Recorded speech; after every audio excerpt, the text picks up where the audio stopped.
Buenos días, bienvenido a Entiende tu Salud, un podcast divulgativo para aprender sobre medicina y temas sanitarios de forma sencilla. Yo soy Gonzalo Vaquero y me puedes encontrar en la web entiendetusalud.es, en las redes sociales @entiendetusalud y en el correo electrónico entiendetusalud@gmail.com.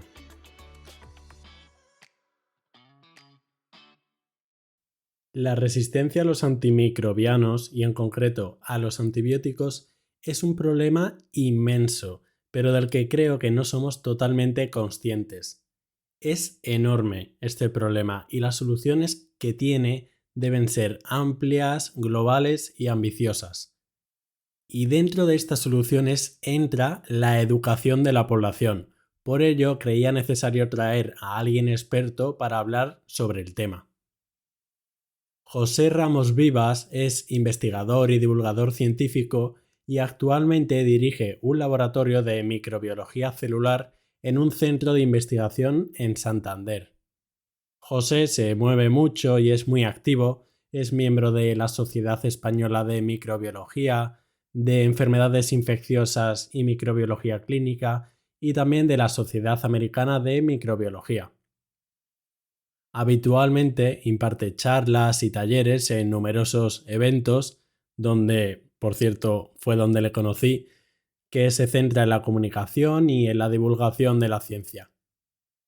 Además, es autor del libro Superbacterias, que nombraremos un par de veces hoy, y de otros como El arte de la tesis doctoral e Historias de las bacterias patógenas. Es una charla muy amena que responde muchas preguntas y que creo que te puede aportar mucho valor. Sin más, te dejo con la entrevista con José Ramos Vivas.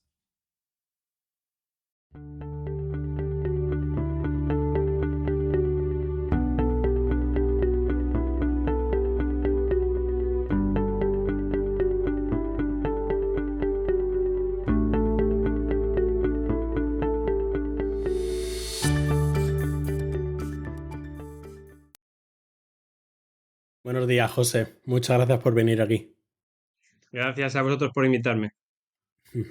Cuando vi que tenías un libro publicado, el de Superbacterias, pensé que era un tema estupendo para el podcast. ¿Cómo nos definirías qué es esto de las superbacterias? Pues básicamente son las bacterias que son resistentes a múltiples antibióticos, no a uno solo, a dos, sino que hoy en día tenemos bacterias resistentes a muchos antibióticos. Entonces, así a grosso modo se le considera que esas son las superbacterias, ¿no? Las que resisten a muchos antibióticos de los que utilizamos en la práctica clínica. Ujú. ¿Y nos podrías diferenciar un poco el concepto este? Porque, claro, yo he escuchado las dos cosas, de resistencia bacteriana o antimicrobianos, aunque sea a lo mejor algo baladí. Sí, en general se suele mezclar mucho la palabra antibiótico y antimicrobiano. Se utilizan indistintamente en la mayoría de los casos. Luego, si profundizamos en la raíz griega de la palabra, del latín o lo que sea, pues ahí sí que podemos encontrar una diferencia clara, ¿no? Pero básicamente, cuando utilizamos antibióticos nos referimos a compuestos que detienen el crecimiento o que matan a las bacterias exclusivamente, y cuando utilizamos antimicrobianos, pues tiene un sentido más amplio y podemos incluir ahí pues, otros tipos de compuestos que inhiben, por ejemplo, a los virus o que matan a los virus, los antivíricos, a los parásitos, los antiparásitos o antiparasitarios y los antifúngicos a los hongos, ¿no? Entonces, antimicrobiano sería como más amplio el concepto y antibióticos, pues básicamente nos referíamos a compuestos que producen los propios microorganismos para matar o inhibir específicamente a otros microorganismos, a bacterias generalmente. Genial, perfecto. Y en tu libro también tú comentas que la OMS, la Organización Mundial de la Salud, de hecho comenta que la resistencia a los antibióticos va a ser uno de los problemas más relevantes en los próximos años, ¿no? Más importantes. ¿Por qué la razón de esta relevancia? ¿Nos podrías decir algún dato o alguna explicación? La relevancia de la resistencia a los antibióticos es muy grande básicamente porque si os dais cuenta, en un hospital, prácticamente todos los días estamos realizando operaciones que requieren de una profilaxis o de un tratamiento con antibióticos. Entonces, si los antibióticos que utilizamos en muchísimas de las operaciones en el día a día en los hospitales, si esos antibióticos no funcionan, todas esas operaciones no pueden salir bien, o en teoría no van a tener la posibilidad de salir bien, porque piensa en cualquier tipo de operación. Por ejemplo, una operación de cadera, una cesárea, la quimioterapia en pacientes de cáncer, la inmunosupresión en trasplantados. Pues todo eso requiere de antibióticos para evitar infecciones o para combatir las propias infecciones cuando ya se dan. Si los antibióticos no funcionan, todos esos procedimientos médicos que utilizamos en el día a día no van a, no van a ser efectivos, porque siempre que hay una de esas operaciones estamos expuestos, aunque sea en algunos casos mínimamente, a infecciones. Si no tenemos antibióticos para tratarlas, pues todos esos procedimientos no van a funcionar. De ahí la gravedad del asunto y por eso la OMS dice que va a ser uno de los problemas más importantes que se nos viene encima. ¿Y alguna cifra? A lo mejor se sabe aproximadamente algún porcentaje o cantidad de fallecimientos o de problemas, algún número así que tengas en la cabeza. Pues hace unos 5 o 6 años se publicó un informe eh, un poco alarmista que llamó mucho la atención, donde se decía que en el año 2050, es decir, dentro de 30 años, morirían como unos 10 millones de personas al año en todo el mundo por causa de este problema, es decir, por infecciones causadas por bacterias resistentes a los antibióticos. Entonces, eso es un porcentaje muy alto de infecciones. E incluso los fallecimientos pueden superar a los que tenemos hoy en día por cáncer. Entonces, esas cifras, la verdad es que si las coges en el día a día, pues a lo mejor el 2050 parece muy lejos, pero si seguimos en la tendencia de resistencia a los antibióticos, pues es factible. De hecho, fíjate, precisamente hoy se ha publicado un estudio en The Lancet donde hace referencia a estas cifras y nos dice que, que posiblemente se cumplan, porque la tasa de mortalidad es más alta de lo que se pensaba. Es un estudio que ha salido estos días. Yo lo he visto hoy, pero creo que ha salido estos días, donde dicen que efectivamente, si la tendencia sigue así, la tendencia es la tendencia de aumento de resistencia a los antibióticos, si la tendencia sigue así, pues seguramente lleguemos a esa cifra. Eso es un problema gordo. Y esto es importante, como hemos dicho antes, en otros microorganismos, porque a lo mejor en el VIH, el virus de la inmunodeficiencia humana, sí que alguna vez me han dicho, he escuchado que era importante las resistencias. O sea, ¿también es importante en parásitos, virus, o es sobre todo relevante en las bacterias? En virus hay resistencia a los antivíricos, en parásitos hay resistencia a los tratamientos antiparasitarios, e incluso en los hongos hay resistencia a los antifúngicos. Pero es especialmente importante en bacterias porque date cuenta que virus que nos afectan realmente hay pocos. Hongos que nos causen infecciones realmente hay pocos. Parásitos que sean mortales como la malaria, etcétera, pues también hay pocos. Sin embargo, bacterias hay un montón de especies y cada vez hay más que se suman a la lista de bacterias resistentes. Entonces, sí que hay resistencias en otros microorganismos, en esos que hemos dicho, pero la importante, la que vemos que va a tener mayor repercusión es en las bacterias, básicamente por la diversidad enorme de especies que se están haciendo resistentes a múltiples antibióticos. Ese va a ser el verdadero problema. Y la causa de todo esto, o sea, sé que es algo como muy global, pero así de una forma general, ¿cuáles son los motivos de llegar a esta situación? Pues básicamente es que hemos llegado tarde a descubrir que esto se nos iba de las manos, ¿vale? Durante mucho tiempo hemos estado utilizando antibióticos, básicamente desde los años 40-50 del siglo pasado, en el que se descubrieron muchos antibióticos, los hemos estado utilizando eh, a lo loco, algunas veces absolutamente en cantidades descomunales, y entonces en la última década básicamente es cuando nos hemos dado cuenta de que toda esa acumulación de resistencias que se ha ido incrementando década tras década, pues hoy en día se ha acelerado un montón, porque además cada vez utilizamos más antibióticos y cada vez descubrimos menos antibióticos, con lo cual tenemos que pelear todos los días en hospitales con los que ya tenemos. Y como hay bacterias resistentes a prácticamente todos o a todos, pues eso no ha parado en los últimos años de incrementarse. Ujú. Y esto que has dicho de que han salido pocos antibióticos, yo es algo que me pregunto, porque claro, los antibióticos, bueno, ya me dirás, pero salieron más o menos a mediados del siglo pasado, ¿no? Más o menos por ahí. ¿Por qué ahora se desarrollan tan pocos antibióticos? O sea, ¿a quién no le interesa? O... Sí, los antibióticos, yo creo que todas las familias de antibióticos que tenemos se descubrieron antes de la década de los 80, las principales familias. Entonces, desde los años 80 no se ha vuelto a descubrir ninguna familia enteramente nueva. Sí que se han descubierto algunos antibióticos nuevos, pero familias enteras que digas tú es totalmente un antibiótico novedoso, pues eso no se ha descubierto. A lo mejor descubres alguno que funciona contra alguna especie en concreto, pero por ejemplo no se ha descubierto un antibiótico de amplio espectro, como las penicilinas u otro tipo, ¿no?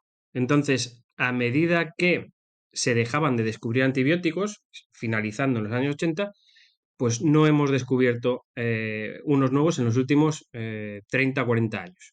A eso, pues hay que sumarle que las empresas farmacéuticas que había, pues como 20 empresas farmacéuticas potentes en los años 80 y 90 que investigaban activamente en antibióticos, pues han dejado de hacerlo básicamente porque si tú sacas un antibiótico al mercado que te cuesta 1.000 millones de dólares de desarrollo y al cabo de un año o 2 años ya no lo puedes utilizar en hospitales porque hay bacterias resistentes, pues toda esa inversión que has gastado en 10 años y 1.000 millones de dólares la tienes que tirar a la basura, porque ese antibiótico ya no lo puedes seguir utilizando, porque se han generado rápidamente bacterias resistentes a los antibióticos. Entonces las farmacéuticas han dicho, pues ¿para qué voy a invertir en esto si a los 2 años ya no tengo ganancias? Entonces han decidido pues apostar por otros fármacos contra enfermedades crónicas, que una enfermedad crónica pues nunca va a desarrollar resistencias. Y cuando tú tienes una enfermedad crónica, pues la vas a sufrir el resto de tu vida muchas veces. Entonces a las farmacéuticas le interesa desarrollar fármacos que tú vayas a utilizar el resto de lo que te queda de vida, porque así tienen beneficios el resto del tiempo que vives. Y han apostado por esos programas de I+D en lugar de antibióticos que mm, básicamente pues, duran hoy en día en hospitales 1 o 2 años, pero enseguida empiezan a aparecer resistencias. Así que toda la inversión y el gasto de tiempo y dinero que haces se va al traste, tienes que dejar de vender el antibiótico y son pérdidas. Entonces han dicho que no. Por lo tanto, se han juntado que no descubrimos antibióticos nuevos, que no investigamos en antibióticos nuevos y que a los que tenemos pues ya se están generando resistencias en muchas especies diferentes. Ujú. Y en tu libro también, el de tu libro de superbacterias, también comentas sobre la influencia que tienen las granjas y el hecho de dar antibióticos a los animales con la aparición de resistencias. ¿Nos podías comentar un poco más la influencia que tiene esto? Sí, pues básicamente los antibióticos en granja, pues toda esa historia viene de que también en los años 50-60 del siglo pasado se empezaron a utilizar antibióticos en el pienso como suplemento para engorde más rápido del ganado, de los cerdos, de las aves, del ganado vacuno, etcétera. Porque aunque el efecto, hay gente que lo pone en duda, pues parece ser que los antibióticos en el pienso influyen de alguna manera en la microbiota intestinal que favorece la absorción de nutrientes y el aumento de peso, aunque sea ligeramente, ¿vale? Eso se puso de moda en el siglo pasado y entonces en prácticamente todos los países pues se añadía pienso que contenía antibióticos para alimentar al ganado. ¿Qué pasa? Pues que también nos hemos dado cuenta ahora, hace 2 décadas prácticamente, que toda esa alimentación con antibióticos, aunque fueran en cantidades pequeñas, durante tantos años, pues ha generado un pool de bacterias resistentes en los ambientes de agricultura que es descomunal. Entonces, por ejemplo, en Europa sí que nos dimos cuenta y enseguida cortamos eso. Se prohibió en la década del 2000, se prohibió que se utilizara pienso en antibióticos en las granjas. Pero, claro, la legislación europea eh, utiliza más la ciencia que otras legislaciones, como la americana, donde todavía se permite en algunos casos la utilización de pienso con antibióticos, y sobre todo en la China, ¿no? En la China, pues han apostado por criar cerdos a troche y moche, no les importa nada la resistencia a los antibióticos y cada vez necesitan más carne porque hay más población y entonces eso pues, genera diferentes pools de bacterias resistentes en diferentes partes del planeta. Y tarde o temprano, pues sabemos que o las bacterias resistentes a los antibióticos que se generan en las granjas o sus genes de resistencia, tarde o temprano nos los encontramos en medicina humana. Y ahí es donde viene el problema. Ujú. Y ahora que has comentado esto de China, Estados Unidos, ¿hay diferencias entre países? ¿Hay algún país que esté más afectado, especialmente afectado que otro? En general, los países pobres lo tienen peor. Los países de Sudamérica tienen mucha resistencia a los antibióticos, en África hay mucha resistencia, en la India hay mucha resistencia, hay una resistencia brutal, en China también. Y luego, pues en Europa, por ejemplo, va por regiones. En la región del sur tenemos mucha más resistencia, en países del Mediterráneo, Italia, Grecia, España, básicamente porque utilizamos muchísimo más los antibióticos, incluso en ganadería. En ganadería, hasta hace poco éramos el número uno, número dos detrás de Chipre, y en países del norte, pues no los utilizan tanto. Y entonces, pues en Europa hay más resistencia en el sur que en el norte, en Sudamérica hay mucha resistencia, en Centroamérica también hay mucha resistencia, en África, en algunos países la resistencia es brutal, y en algunos países de Asia también, en la India, por ejemplo, ahí también eh, hay Klebsielas que ya son resistentes a absolutamente todas las familias de antibióticos que conocemos. ¿Nos podrías decir, porque claro, ya he repetido un par de veces, un par o algún ejemplo de momentos en el que se usen antibióticos y no se debiera usar al tratar personas, me refiero, no en la ganadería? Al tratar personas, bueno, es el caso típico de un tratamiento preventivo, ¿no? Por ejemplo, cuando se empezó la pandemia, pues claro, la gente entraba con neumonía por urgencias y lo primero que hacemos es dar antibióticos. Bueno, una neumonía, pues si es bacteriana, cuanto antes de ser el tratamiento, pues el porcentaje de curación es mayor. Y ahí, cuando prácticamente no sabíamos nada de la COVID, pues sí que dimos muchos antibióticos en urgencias, ¿no? En las UCIs. Ahí sí que se vio que aumentaba la resistencia a los antibióticos prácticamente en todo el mundo. Hubo países que lo hicieron mejor y atajaron antes el problema, examinando bien y tomando conciencia de lo que se estaba generando ahí, pero otros países no hicieron ni caso y todo lo que entraba con COVID, aunque no estuviera confirmado, le daban antibióticos y eso también generó un pool de antibióticos que nos va a costar mucho recuperar. Y luego, pues a nivel de tratamiento individual, los consejos típicos, ¿no? Eso, terminar la receta que te da el médico, no dejar antibióticos en la caja. Si te quedan en la caja, los tienes que echar en el punto sigre, no los eches al ambiente, no compartas antibióticos, etcétera, etcétera. Los consejos que damos siempre para el tratamiento de las personas y muchas veces lo podemos hacer nosotros en casa, ¿no? Y no lo hemos comentado, pero a lo mejor alguna persona se está preguntando qué mecanismos hay detrás de las bacterias para desarrollar esta resistencia. ¿Nos podrías ilustrar alguno de estos de una forma divulgativa?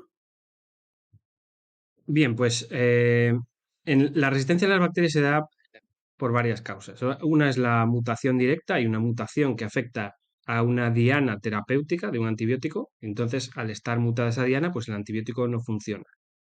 Luego hay otra causa que puede ser la exposición a concentraciones subinhibitorias del antibiótico, que afectan no solo a esas dianas, sino que pueden afectar, por ejemplo, a bombas de expulsión de fármacos que están en la membrana de las bacterias. Al modificarse esas bombas de expulsión, pues se afecta también a la entrada y salida de antibióticos en las células, ¿no?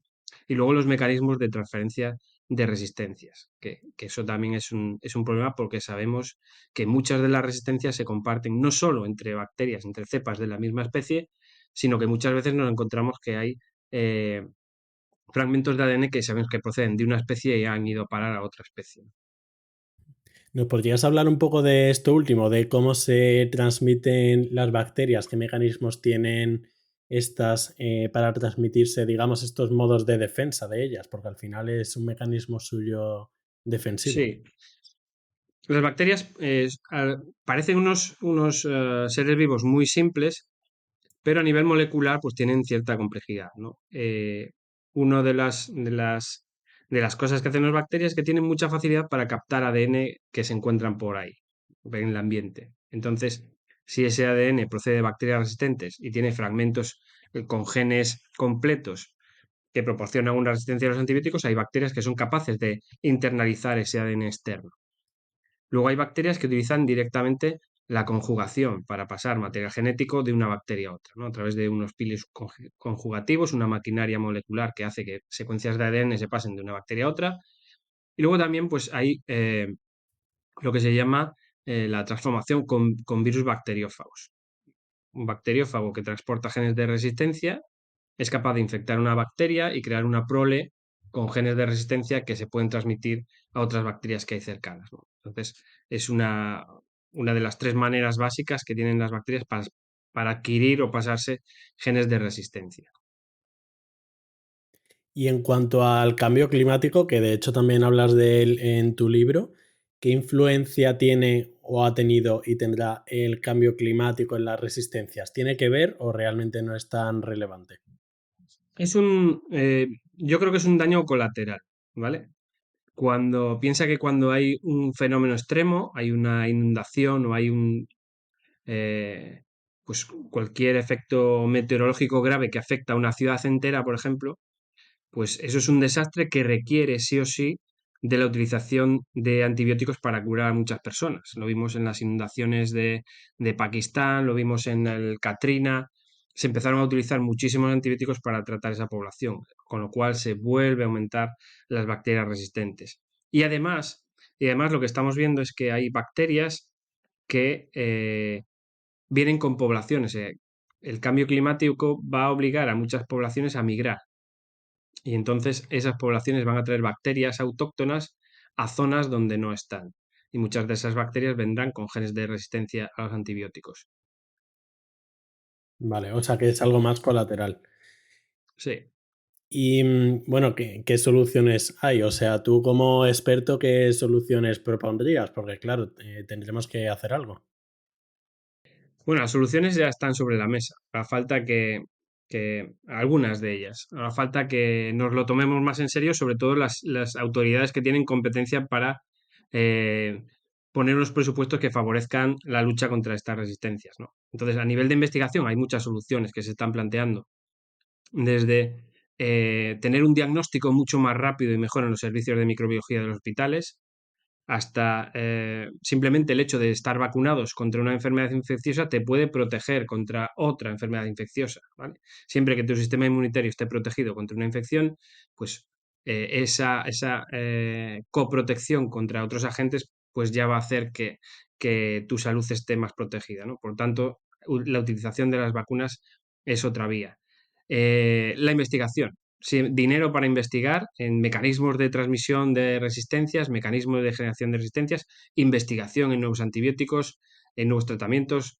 Se está investigando también en la utilización de bacteriófagos para algunos tratamientos, con más o menos éxito. Siempre que hay un éxito con una terapia con bacteriófagos, se publicita muchísimo, ¿vale? Sale en las mejores revistas, sale en el telediario. Se ha curado una persona que estaba infectada por una superbacteria gracias a unos virus bacteriófagos que se han conseguido aislar en un banco de virus que tiene tal o cual empresa o tal o cual universidad. Pero claro, el problema de los fagos sí que yo siempre incido en lo mismo, ¿no? Cuando tenemos un caso de éxito de una terapia con bacteriófagos, es porque hay otras, a lo mejor 10 ensayos que no han funcionado, pero solo sale en la prensa el que ha funcionado, que es el de éxito, ¿no? Entonces, en virus bacteriófagos hay que investigar mucho más.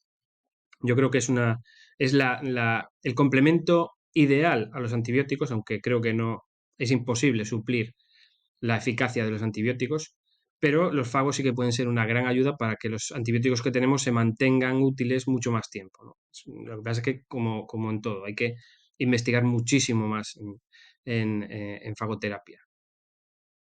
Justamente te iba a preguntar esto de los fagos, que bueno, por si alguien no lo sabe, que los bacteriófagos son virus que infectan a las bacterias, pero claro, las bacterias no se podrían también volver resistentes en algún sentido a estos propios virus, porque tendrán que actuar sobre algún receptor o qué sé yo, para infectar a las bacterias. Sí, En realidad, cuando un fago infecta una bacteria, sí que se puede desarrollar una resistencia. El problema es que eh, es más complicado que una resistencia a los antibióticos, porque los antibióticos se utilizan muchas veces indiscriminadamente y la infección por un fago es muchísimo más específica. Pero las bacterias sí que pueden coger resistencia a los fagos.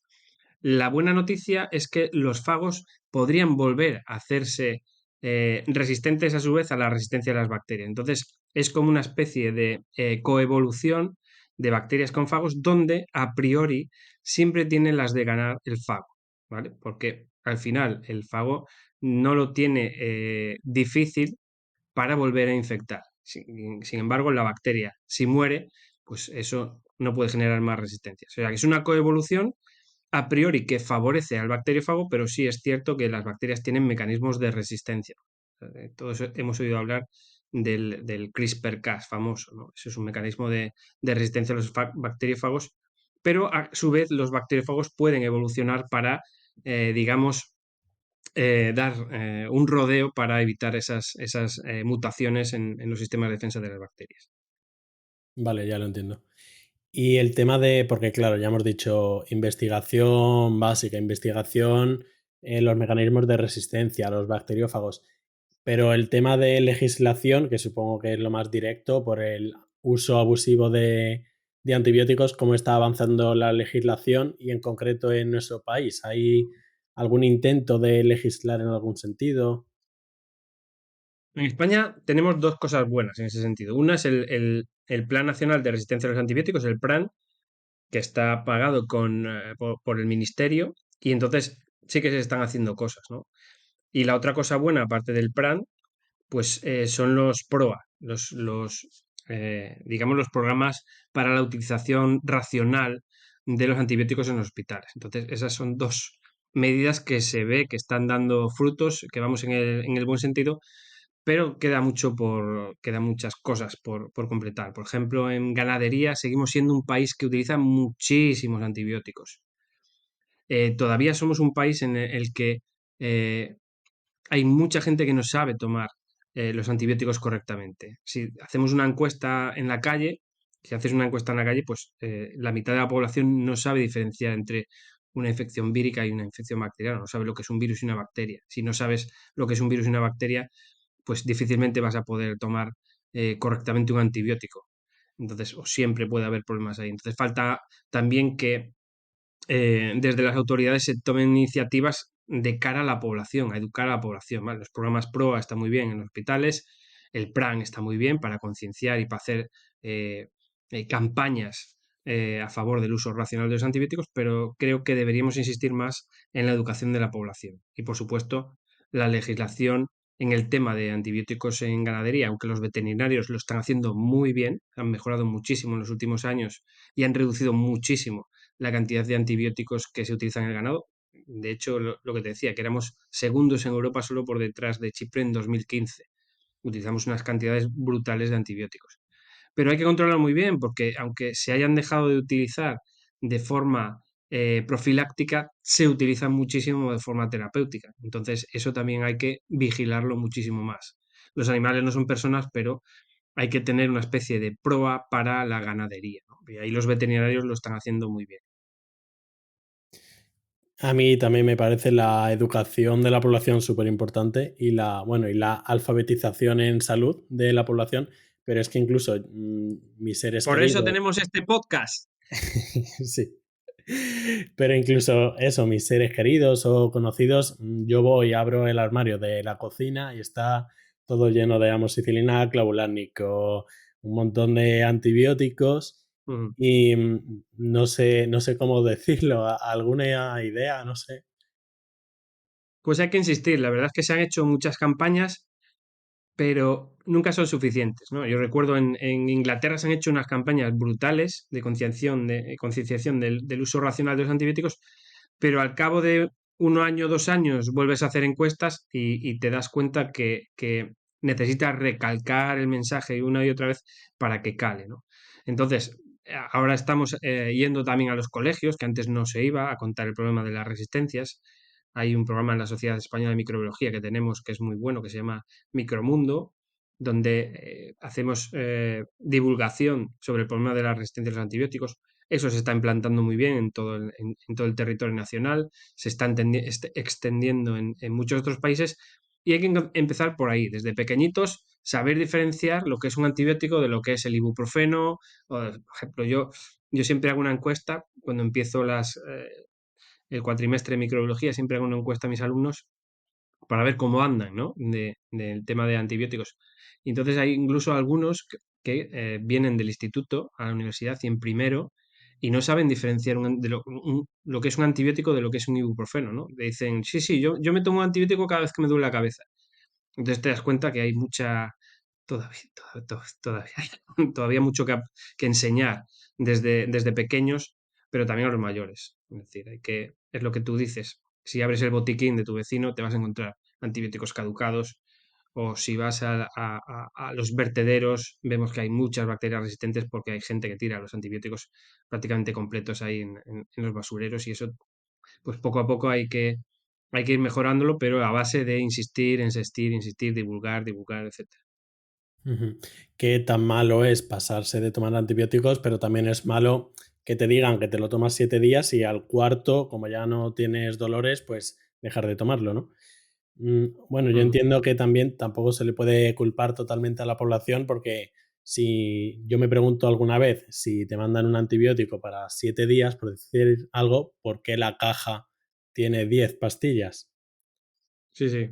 Y totalmente de acuerdo. Eso en otros países no pasa. Te dan el blister con la dosis exacta que necesitas, entonces no tienes que tirar ninguno, ni te sobra ninguno. Pero bueno, eso también es un asunto que tienen que ser las autoridades los que tomen nota, ¿no? Entonces, desde el personal sanitario, pues se hace presión, pero es cierto que esas cosas, por ejemplo, ese caso puntual se podría mejorar, ¿no? Yo siempre digo que no hay que tomar ni menos antibióticos ni más antibióticos de los necesarios. Hay que tomar los necesarios, ¿vale? Porque tenemos que curar a las personas. O sea, que cuando tú tienes una infección bacteriana, tienes que tratar a esa persona con antibióticos. No hay que tomar ni más ni menos, hay que tomar los adecuados, los justos. Cuando lleguemos a ese punto, pues, aunque evidentemente no toda la población, no en toda la población se va a conseguir que haya esta cultura de adhesión a lo que te receta tu médico, pero tenemos que ir poco a poco para que ese mensaje vaya calando. Que al final es de lo que se trata. Al final, la resistencia a las bacterias se da principalmente en hospitales, en la agricultura, pero también a nivel de la comunidad, ¿no? Entonces, ya que nosotros a nivel individual no podemos hacer nada en los hospitales o en la ganadería, sí que podemos hacerlo cuando a nosotros nos toca tomar un antibiótico. Tenemos que hacerlo bien, tenemos que tomarlo bien. Exacto. Y ya para terminar, en cuanto a la pandemia COVID, bueno, y aunque ya has dado alguna pincelada, pero ¿ha influido en el tema de las resistencias? ¿Sí o no? Y en caso de afirmativo, ¿de qué modo ha afectado? Sí, sí. Al principio de la pandemia es lo que te decía, cuando entraba alguien por urgencias con una neumonía, yo he hablado con los intensivistas y los de la UCI y me decían eso, que por defecto metían antibióticos. Por defecto metían antibióticos por lo que podía pasar. Entonces, los primeros meses eso se hacía en todos los hospitales del mundo. Yo he hablado con antiguos alumnos que ahora están, por ejemplo, en hospitales en Los Ángeles. Me acuerdo de John, que siempre me escribe, le pregunté, oye, ¿cómo estáis ahí de antibióticos a los pacientes COVID y tal? Y alucinaba, ¿no? Decía, esto es una barbaridad, aquí le metemos antibióticos hasta por las orejas a los pacientes COVID. Y al final, pues eso, al cabo de unos meses comenzaron a salir estudios de gente que había tomado nota de eso y vio cómo efectivamente en muchos hospitales había aumentado la resistencia a los carbapenémicos, a Acinetobacter multiresistente, etcétera, etcétera. Entonces, en los primeros meses fue brutal, con lo cual en los siguientes meses pues hubo un incremento bastante notable en muchos países del mundo, en muchos hospitales de países del mundo, de resistencia a los antibióticos.